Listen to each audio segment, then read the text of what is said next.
Kootenai County and Bonner County as well, and I'll start with just some quick facts on Kootenai. We'll go through there and then we'll move into Bonner County. Our population currently in Kootenai County is right at 144,000 with about a 2 to 2.5% population growth year over year. Median household income is just at 49,000 with about 65,000 housing units in our area and about a 71% home ownership rate. Let's look at the different market areas. I like to do a comparison over 2017 versus 2018. So if we look at Coeur d'Alene first, a little bit about what's happened in this last year. As everybody knows, inventory is very, very low right now, and it continues to stay low. We only had an increase of about 3% from the year before. Our homes sold were up, though, in Coeur d'Alene at 8% higher, and we had double digits for an average sales price of an increase of 11%, rounding it out at about $333,000 in Coeur d'Alene this last year in 2018. In Post Falls, a little bit different story. Post Falls is booming, as we heard Sam talk a little bit about before. Active listings are up 7%. Our homes sold, it says no change, but I want to make a note that that's because there is a 19% increase in homes sold year over year from 2015 to 16, 16 to 17. So Post Falls is growing quickly. Average sales prices are up 15%. A lot of that is new construction in the Post Falls area, and they ended out the year at $310,000 in Post Falls. So Bonner County, as far as active listings go, I don't really have any data on that. It's hard to track that out of their MLS, but the homes sold were up 3% with an average sales price, even up there in the double digits, rounding out at $366,000. So for Kootenai County, overall, all of Kootenai County listings were down at the end of 2018 compared to what they were the year before. Inventory is very difficult. Homes sold were up 4% and an average sales price increase of 13%. We'll talk a little bit about that and what we predict coming down the line, but we have an average sales price of right around $350,000 in Kootenai County right now. So how does that break down as far as where the consumer is purchasing?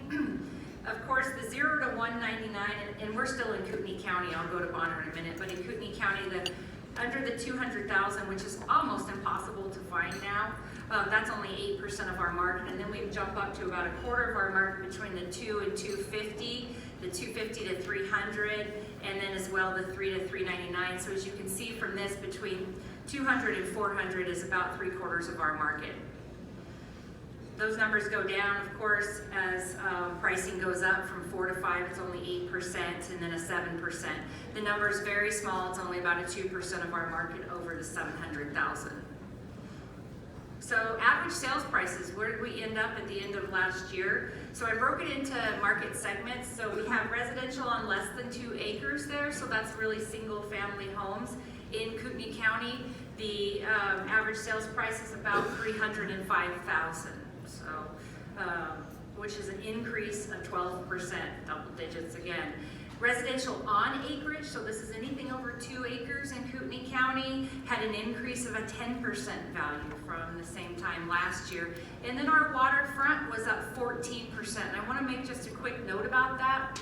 I wouldn't say if we had a new listing coming on that the value is necessarily 14% higher than it was this time last year. What we saw happening in 2016 and 17 is that the majority of the consumers were purchasing smaller cabins on the lake and not necessarily the large homes that they might be living in as their primary residence. They were purchasing secondary homes, and so that's where the increase has come from. Vacant land, which is hard to find right now in Kootenai County unless it's at an astronomical price, that's an increase of 20%. Again, it's the same type of scenarios what we saw with waterfront. Just a few years back, we weren't selling as much vacant land, it wasn't moving as fast, so that increase is more a reflection of market demand than anything. Condos in our market are up 19% and multifamily is up 16%. So as you can see, all 6 of those market segments that I talked about are all of an increase in the double digits, over 10%. So what does housing affordability look like? Sam mentioned this in his speech about, the cost of living in a certain area. And we hear a lot about people saying that, oh, it's very expensive there now, I can't really afford to live there, I'm getting pushed out of the market.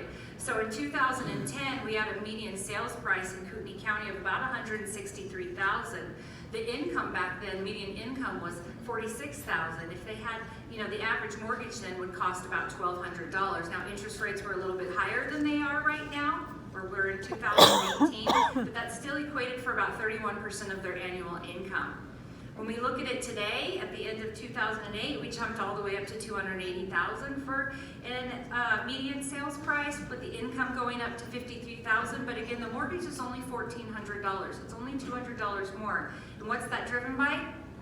Interest rates, right? Some of the lowest interest rates in history were happening during those times when buyers were buying, so it really kept their mortgages as a reasonable rate, and only accounted for 32% of their annual income running off of that median income price. Okay, so when we talk about affordability, it's still not that far off track from where we were just 8 years ago. So in 1995, our MLS started tracking our data, and so we can utilize that data to kind of find out where we're at as far as a compound annual growth rate. When an investor or homeowner asks us, what can I expect for my return on investment if I buy this house now and I hold it for 5 or 10 years, right? So we use this compound annual growth rate. In 1995, we had a median sales price of $95,000.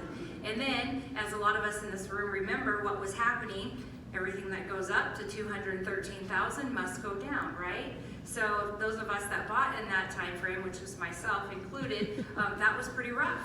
When things started going down, we got to the bottom at 2010 at $155,000. And then if you'll note, we have a 1 year, 2 year, 3 year, 4 year, 5 year, 6 year, 7 year increase in values.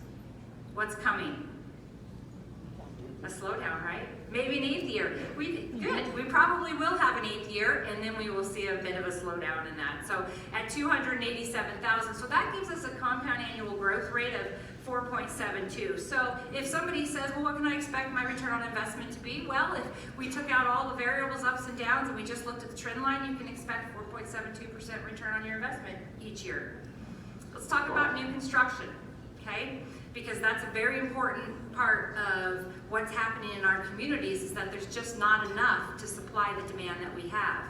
So we look at the building permits that were issued in 2018. For single family, there were over 1,400 building permits pulled, which was $348 million worth of new inventory into the market.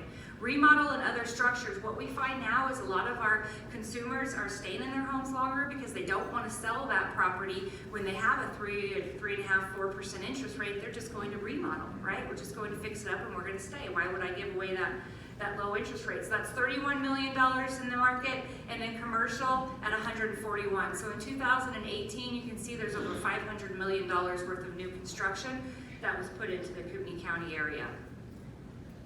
So how does that shake down as far as resale versus new construction? We had just over 4,100 residential resale units in Kootenai County, and we had a little over 1,000 of those were new construction, or excuse me, not of those, but an additional 1,000 new construction units, with an average sales price of $344, which is an increase of 13% from this time last year. Our resale units were, the average sales price is a little bit lower, $324, less custom homes, and that, again, that's a 13% increase. So if we look at that, our new construction in the market makes up about 21% of our market in Kootenai County. Not single family and residential lots on acreage. So let's switch to Bonner then and talk a little bit about what's happening up north in Bonner County. They have a population of approximately 41,000 with about a 1.6% population growth in that area. They have a median household income of just under 44,000 with 17 plus or minus housing units and a 73% homeownership ratio, which is much higher than the national average and even higher than Kootenai County. What happened with building? I was just talking to my friend Raphael, who will be speaking here in a little bit. We were talking about the building permits and new construction, the desire to have a little bit more of that happening up north. They pulled 421 single family permits, which added about $82 million into their market, 328 and 14 million for remodels and shops and other structures, things like that.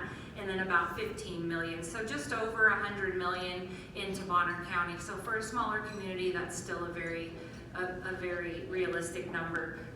And that made up, it wasn't on there, but let me tell you that, I haven't gotten there, I was getting ahead of myself. So let's talk about how that shakes down for resale units versus new construction. They had about 807 resale units up there, and it's only 70 new construction that came to completion and were closed on. Their average sales price for new construction is $324, and their average resale price is $370.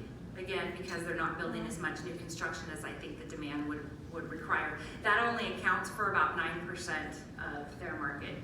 So definitely room for growth up in Bonner as far as that goes. So in 2018, average sales prices up there, what do those look like? I broke them down again. Single family in Bonner County runs about $347,000 right now. Single family over 2 acres, so residential on acreage, is up right around $400,000. Waterfront at $626,000. Vacant land, $134,000. Condos, $388,000. There's a lot of condos on the water, and so that's pushing those prices up. And then multifamily at $292,000. So some interesting facts to, wow, I must have talked really fast. I have lots of time left. That's good. So North Idaho and Bonner County has seen the largest growth in sales. Excuse me, for North Idaho, Bonner County has seen the largest growth in sales with an increase of over 28% year over year. And that's for sales, not pricing. While Kootenai County sales are, as we know, still down just a touch compared to where they were.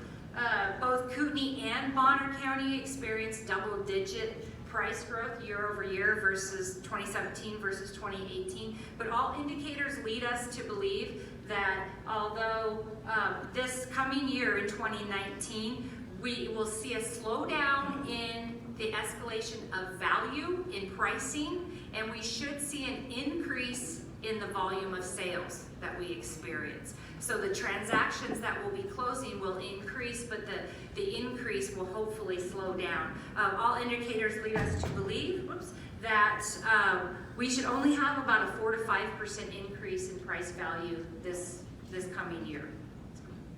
That's it. That's it. Thank you so much, Jennifer. So now next up for the Spokane single family market,